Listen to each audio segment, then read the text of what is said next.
नमस्कार दोस्तों, आप देख रहे हैं छत्तीसगढ़ की 25 बड़ी खबरें। अगर वीडियो अच्छा लगे तो वीडियो को लाइक करें, चैनल को सब्सक्राइब जरूर करें।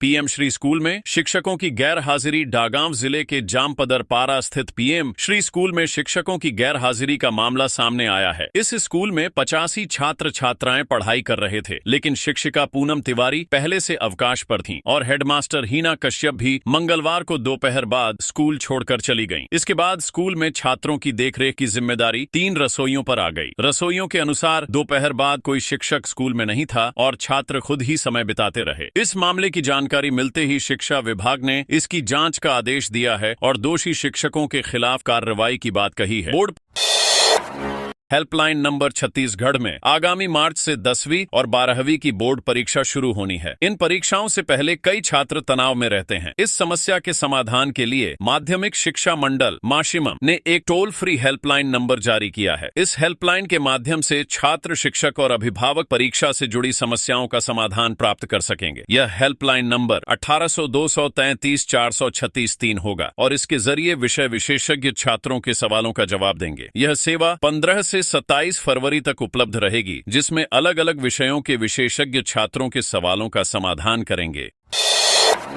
नगरीय निकाय चुनाव के परिणाम और भाजपा का दावा। छत्तीसगढ़ में नगरीय निकाय चुनाव के परिणाम कल घोषित होंगे। चुनाव के नतीजों से पहले कांग्रेस और बीजेपी दोनों पार्टी जीत का दावा कर रही हैं। मुख्यमंत्री विष्णुदेव साय ने दावा किया है कि बीजेपी को इस बार भी सफलता मिलेगी, जैसा कि लोकसभा और विधानसभा चुनावों में हुआ था। उन्होंने कहा कि पिछले 13 महीने में नगरीय निकाय क्षेत्रों में विकास कार्य किए गए हैं और जनता का विश्वास बीजेपी के प्रति बढ़ा है। साथ ही उन्होंने कांग्रेस पर निशाना साधते हुए कहा कि उनकी कथनी और करनी में अंतर है और अब कांग्रेस का जनता पर विश्वास खत्म हो चुका है। एंटी करप्शन ब्यूरो एसीबी की बड़ी कार्रवाई। रायगढ़ जिले में एंटी करप्शन ब्यूरो एसीबी ने वन विभाग के रेंजर को रिश्वत लेते रंगे हाथ गिरफ्तार किया। रेंजर पीपी वस्त्रकार ने किसी व्यक्ति से वन भूमि को आबादी घोषित करने के लिए रिश्वत की मांग की थी। खरसिया के बजरंग सिदार ने इसकी शिकायत एसीबी से की थी, जिसके बाद टीम ने जाल बिछाकर रेंजर को रिश्वत लेते हुए पकड़ लिया। आरोपी रेंजर को गिरफ्तार कर लिया गया है और अब आगे की कार्रवाई की जा रही है। रायपुर से चलने वाली ट्रेनों में रद्द और देरी। रायपुर से चलने वाली कुछ ट्रेनें 15 से 25 फरवरी तक रद्द रहेंगी। 1809 और 1810 टाटानगर नेताजी सुभाष चंद्र बोस इतवारी टाटानगर एक्सप्रेस रद्द रहेगी। इसके अलावा कुछ ट्रेनों में देरी भी होगी। उदाहरण के तौर पर पुणे शालीमार एक्सप्रेस और नांदेड़ शालीमार एक्सप्रेस 2 घंटे और 1 घंटे देरी से चलेंगी। इन बदलावों की जानकारी रेलवे प्रशासन ने दी है और यात्रीगण को ध्यान देने की सलाह दी है।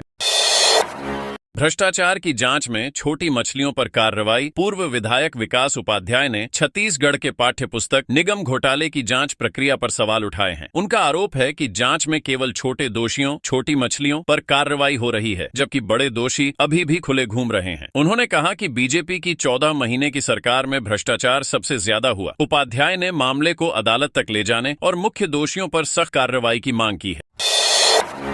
युवाओं ने पंचायत चुनाव में जागरूकता रैली निकाली। सही प्रत्याशी चुनने की अपील। बिलासपुर के मस्तूरी क्षेत्र के ग्राम वेद प्रसदा में युवाओं ने एक जागरूकता रैली निकाली। रैली में लोगों से प्रलोभनों जैसे पैसे, कपड़े, शराब से बचकर पढ़े लिखे और योग्य प्रत्याशी को चुनने की अपील की गई। उनका कहना है कि प्रलोभन के कारण अयोग्य नेता चुन लिए जाते हैं, जिससे ग्राम पंचायतों की व्यवस्था प्रभावित होती है। इस रैली ने ग्रामीणों पर गहरी छाप छोड़ी और चुनाव में बदलाव की उम्मीद जगाई। रायपुर नगर निगम चुनाव। मीनल चौबे और दीप्ति दुबे के बीच कड़ी टक्कर। छत्तीसगढ़ में नगर निगम चुनाव के मतदान हो चुके हैं और अब परिणामों का इंतजार है। रायपुर नगर निगम में भाजपा ने मीनल चौबे और कांग्रेस ने दीप्ति दुबे को प्रत्याशी बनाया है। दोनों के बीच कड़ी टक्कर नजर आ रही है। IBC 24 के एग्जिट पोल के अनुसार जनता का झुकाव इन दोनों में से किसी एक की तरफ है। वोटों की गिनती 15 फरवरी को होगी, जिसके बाद परिणाम घोषित किए जाएंगे।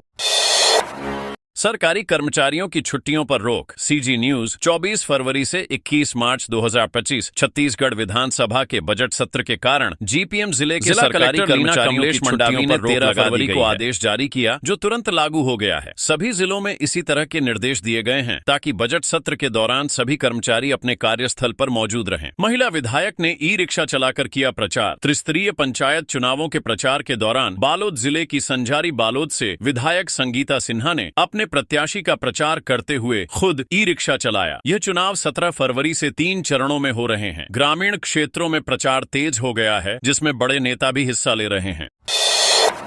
चुनावों में 4 करोड़ की अवैध शराब जब्त। 1 फरवरी से 12 फरवरी आचार संहिता लागू होने के बाद आबकारी विभाग ने बड़े पैमाने पर छापेमारी कर 4 करोड़ की अवैध शराब और वाहनों को जब्त किया। यह कार्रवाई 7 जिलों में हुई, जिसमें रायपुर, दुर्ग, कबीरधाम जैसे जिले शामिल हैं। आबकारी आयुक्त आर संगीता के निर्देश पर यह अभियान चलाया गया।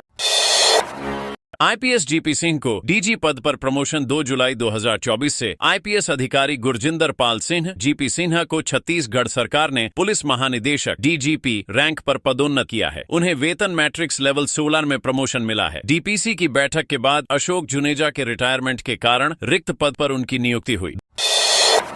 दुर्ग नगर निगम चुनाव में बीजेपी कांग्रेस आमने सामने। दुर्ग नगर निगम के इतिहास में पहली बार चुनाव में निर्दलीय उम्मीदवार नहीं उतरे हैं। अब चुनाव भाजपा और कांग्रेस के बीच सीधा मुकाबला होगा। पहले निर्दलीय उम्मीदवारों के कारण वोट बंटते थे, लेकिन इस बार ऐसा नहीं हुआ। 1981 में दुर्ग को नगर निगम का दर्जा मिला था और तब से यह कांग्रेस का गढ़ रहा है। वर्तमान सरकार ने नगर निगम चुनाव में प्रत्यक्ष चुनाव प्रणाली लागू की है। भाजपा विधायक पर पैसे और शराब बांटने का आरोप। छत्तीसगढ़ में हुए नगरीय निकाय चुनाव में कांग्रेस ने भाजपा पर शराब और पैसा बांटने का आरोप लगाया। कांग्रेस नेता सुशील आनंद शुक्ला ने कहा कि पंडरिया में भाजपा विधायक भावना बोहरा के संरक्षण में लोगों को 200 नग रुपयों के लिफाफे और शराब की बोतलें बांटी जा रही थीं। कांग्रेस कार्यकर्ताओं ने इस सामान से भरी पिकअप गाड़ी को पकड़वाया, लेकिन पुलिस ने सामान जब्त कर छोड़ दिया। इस दौरान भाजपा कार्यकर्ताओं ने कांग्रेस के ललित देवांगन के साथ मारपीट की, जो सीसीटीवी में कैद है। डीओ पैसे लेते रंगे हाथ गिरफ्तार। छत्तीसगढ़ के एक जिले में जिला शिक्षा अधिकारी डीओ को एंटी करप्शन ब्यूरो एसीबी ने रिश्वत लेते हुए पकड़ा। मामले की जांच के लिए 7 अफसरों की टीम उनसे सख्ती से पूछताछ कर रही है। रायगढ़ मामला। रायगढ़ के खरसिया में एक रेंजर टीएचपी वस्त्रकार को प्रधानमंत्री आवास योजना के तहत RS 15,000 की रिश्वत लेते पकड़ा गया। सरपंच बजरंग लाल राठिया ने एसीबी में शिकायत की थी। टीम ने जाल बिछाया और रेंजर को रंगे हाथों गिरफ्तार कर लिया। 70 लाख रुपए की लूट। 10 आरोपी गिरफ्तार। रायपुर में एक परिवार से 70 लाख रुपए और गहनों की लूट के मामले में पुलिस ने बीएसएफ के पूर्व सुरक्षा कर्मी समेत 10 लोगों को गिरफ्तार किया। लूट 11 फरवरी को हुई, जब 2 लोग फौजी वर्दी में घर आए। बाद में उनके साथ 3 और लोग शामिल हो गए। आरोपियों ने पिस्तौल से 3 भाई बहनों को बंधक बनाया और 65.25 लाख रुपए और सोने के गहने लूट कर फरार हो गए। पुलिस ने सभी आरोपियों को गिरफ्तार कर लिया है। तो दोस्तों, अगर आपको अपडेट अच्छी लगी है तो वीडियो को एक छोटा सा लाइक करके कमेंट में अपने जिले का नाम जरूर बताएं और अपने छत्तीसगढ़ न्यूज चैनल को जरूर सब्सक्राइब करें।